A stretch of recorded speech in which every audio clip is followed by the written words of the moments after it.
ये सब क्या देखना पड़ रहा है? अच्छा हुआ मैं अंधा हूँ. What a way to make your debut on the channel. Welcome here.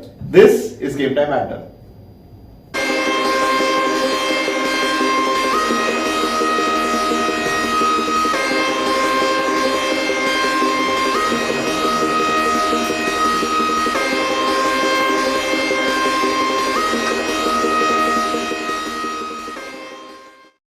Alright, first topic into this video. We have a Liverpool fan, we have a Chelsea fan. Face off, please. No, but on the contrary, we actually played good. I'm proud of the performance. I mean, yeah, you could say that you guys played decently. Obviously, it wasn't like how we steamrolled over Manchester United. It's a pretty Sunday this in the room. We are not in the same league. I can. Sun को ज़्यादा पड़ेगा उसकी मजाक उड़ानी है मुझे. But anyways, coming to you guys will say that a lot of the penalty balls shouldn't have been given. For sure. I think Which penalty are we talking about here? Most of that. Yeah, obviously. All of them were given to the Liverpool team. So you mean you are you wear box? You mean Barcelona fans talking about Barcelona fans talking about this. But like I feel the first one that was Coleman's foul on Salah, that one should have been a penalty. It wasn't given, and that is why the second foul on Curtis Jones, the referee gave it out of pressure. I mean, there was contact on Jones. I think that penalty was correct. I mean, it was a correct call, but it was like a miskick. You know, I mean, still it's a penalty. Honestly, it was soft. Not the book. I think if Coleman's foul on Salah would have been given as a penalty, the referee doesn't give that one as a penalty. Yeah, maybe you can say that. Yes. I mean, I want to ask you one thing. So, when the referee obliged to give one penalty, is that right? Yeah. He said, being with that, coming to Anfield, we always know there will be one penalty against us for sure. So, last season, there were some transition of managers. We were with Poch.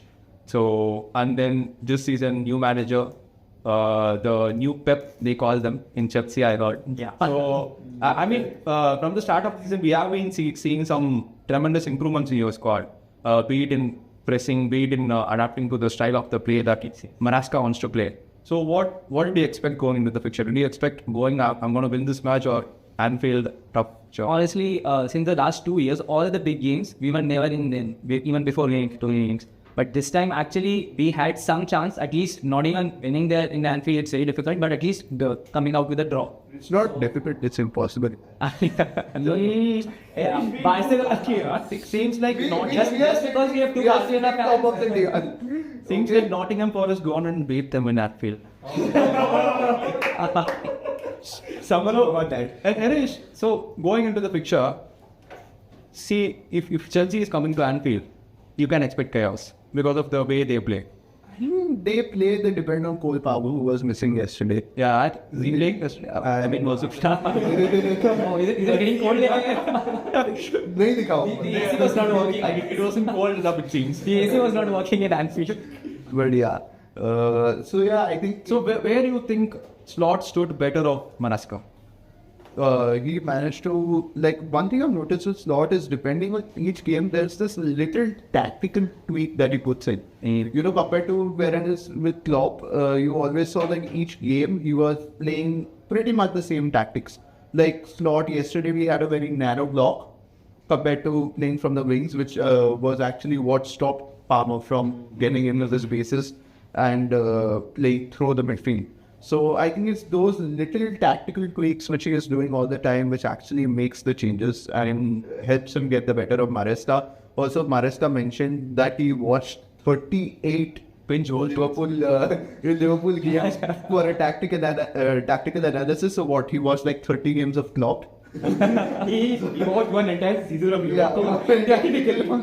See, I remember when Maresca came into the side, so even in his interview, he told that he has watched Chelsea's games from the last 12 years. That's what he claimed, and he's one of those managers who keeps on watching the clips and keeps on finding those little moments, little tweaks in the formations. I mean, we can clearly see the improvement in the team. I think it's clearly helping. Like, you have to. So does the money, the 600 million pounds. Now, Liverpool fans being salty. We are top of the table. What do we have to be salty about? I mean, play some top players and top teams and then we talk. Chelsea, it's bad. It's what I mean. I mean, you are next weekend. You are going to Emirates next week. It's gonna be fun. Let's sit here and talk. We'll talk about that in another. Yeah. We'll talk about that in another. But no, you guys mentioned the penalty calls and which of them should have been given. It was not only penalty calls. In this match day of the Premier League, there were 5 red cards across multiple matches in one single day. One single day, man. Guys, So it was a crazy match. some crazy refereeing going on. It has always been going on. I mean, I have seen almost most of the matches and few red cards shown to the players. I think it's bit of a. I don't think it's harsh call. I think the players mistaking it, especially have you seen the Kudos fight with? I mean, if I would give a double red card for it. What is he doing there? No, but I think he has got a 3 or a 5 match ban for that. He should be. It's a Premier League or a UFC. I don't know. Bro, I just I get reminded of that one Conte interview, like it clip, that one normal day of Premier League. That's all I want. That does not happen. Premier League is constant chaos. It is chaos. But you have 5 red cards. Also, Saliba getting his first ever career red card against Bournemouth. And Even good abilities now. Ruining a lot of FPA teams for sure. but Arsenal. it screwed my FPL.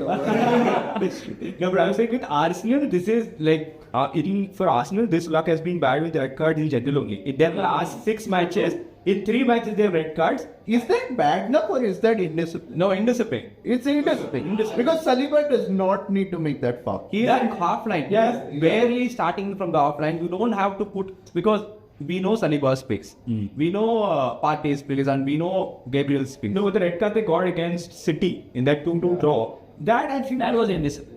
I mean, there was a controversy. I mean, but against City, you are going to get a red card. You can keep calling us Liverpool, but they are the ones who are going to be. He was pointing fingers. They are like Spider-Man. So, talking about top of the table, sitting there pretty. So next up, you are facing Leipzig. Champions League is coming. Yeah, so Champions League nights are back, baby. Predictions, expectations. Listing any players, or you will go with the same? I don't know. It's kind of confusing because Slot has actually had a very varied team selection.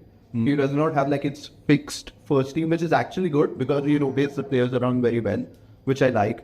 So maybe resting some players, I don't know. Maybe he would. Maybe Szoboszlai might be rested, might be played. I don't know. I expect maybe Chiesa, McAllister, all of them to be back.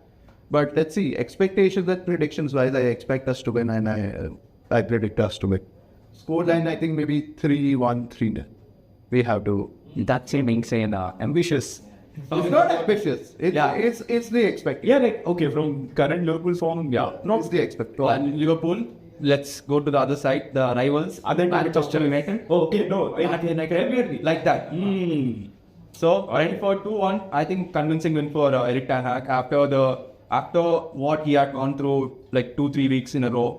I think it was convincing. Like when the players when Eric Ten Hag's job is on the line, Man becomes prime. Yeah. I mean, it's good.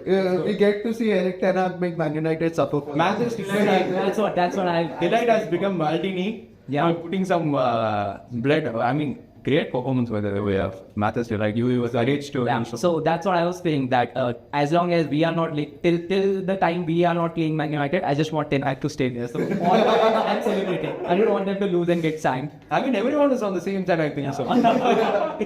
Definitely, give him a lifetime contract. But yeah, I think that Delict picture, it was so old. This on Instagram, that on the side like a warrior image. I saw that two pictures, the lit one and the Vidic one. Yeah. So both of them were leading at Hospital. Yeah. That's I think especially playing Lisandro Martinez in the centre back, he actually played as a left back. So the 3 centre backs came into the middle of the pitch and they were like consuming the game. So I think with Licha coming in, that is the big difference because the problem with Delict is he's shit with the ball. He cannot pass. He is not a good progressive passer. Licha does that so good. But a question in general, which Man United player is actually not shit on the ball? Oh, Andre Onana. Andre Onana is good on the ball. They should have created The only thing he can't do is hold the ball. That's his job. Right. Anyways, let's come to the blue side of these teams. Yeah. Blue side of Manchester. Oh yeah, City 2-1 win. Clutch. All by the backline. Guardiola with the Sanna and John Stones, who is a new clutch. Cutting Rodriguez's place. Absolutely. But he did the same thing against Arsenal, and now he's directly with Wolves. But again, doesn't Rodri feel like the missing piece there in the entire game against Wolves? You see, City have control. That's true. But the place where Wolves was beating them was transitions. And do you think, especially this season, City are getting more and more vulnerable in the counter attacks? Yeah, I mean, obviously, when you have Rodri, is literally the missing piece. Exactly. And I mean, he cuts out transitions better than anybody else. Even though I don't like to admit it. And so, yeah. I mean, that's it's obvious. And teams will obviously look to exploit that, look to use that through the match. So, yeah, I mean, it's going to be a glaring space. But one thing with Pep Guardiola is that that he makes some weird tactical change, something he puts some right back in midfielder, he puts some forward in midfield, and something, and for the whole season, he keep on doing changes and that will be the wins. Yeah, I mean, it's just that winners. I want to ask you, there was this VAR call on that John Stones goal that Bernardo Silva was impeding the goalkeeper. Yeah. That was the only on-field ball. They disallowed and then gave the goal. Yeah. What's your thoughts on that? Was Silva actually? So actually, we both were actually. So I think it's the goal should stand. Yeah, Silva exactly came on the sideline. He tapped down. Yeah, I watched it because the path that ball is going, Bernardo Silva is going the other side. So there is no point that he is. But he's still in front of the keeper. Like, I do think that the goal should stand, but I feel it's a very 50-50 decision. Because the way you are looking at it, that when the ball is coming, like in the slow motion VAR replays that we look at it, yeah, okay, it's he's already started ducking down when the ball is on his way.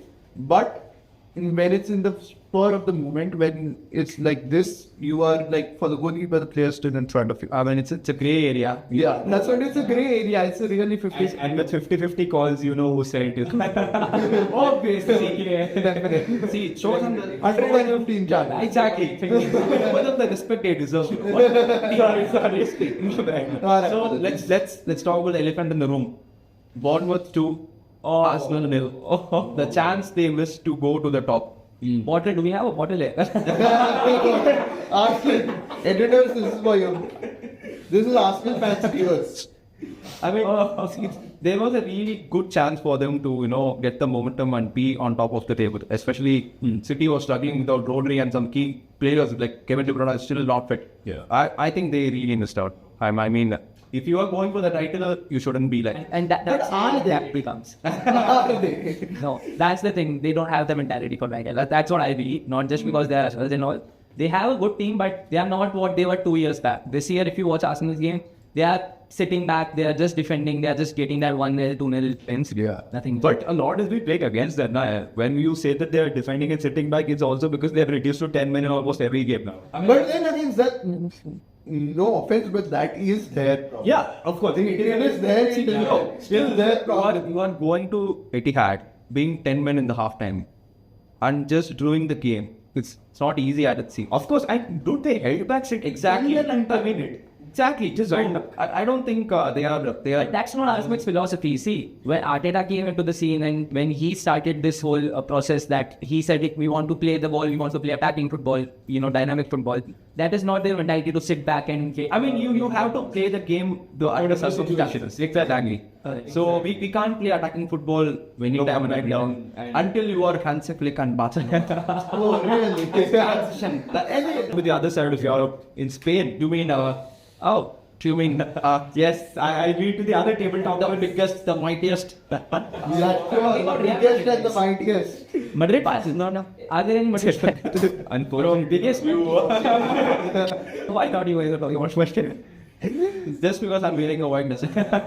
Come on. But you should have worn a Barcelona jersey. I mean, it's okay. He's being conservative for that biased game. You should not be conservative for that game because otherwise you're going to. We will talk about that game. Just before that, we will touch upon Sevilla against Barcelona. Actually, 5-1. Irish.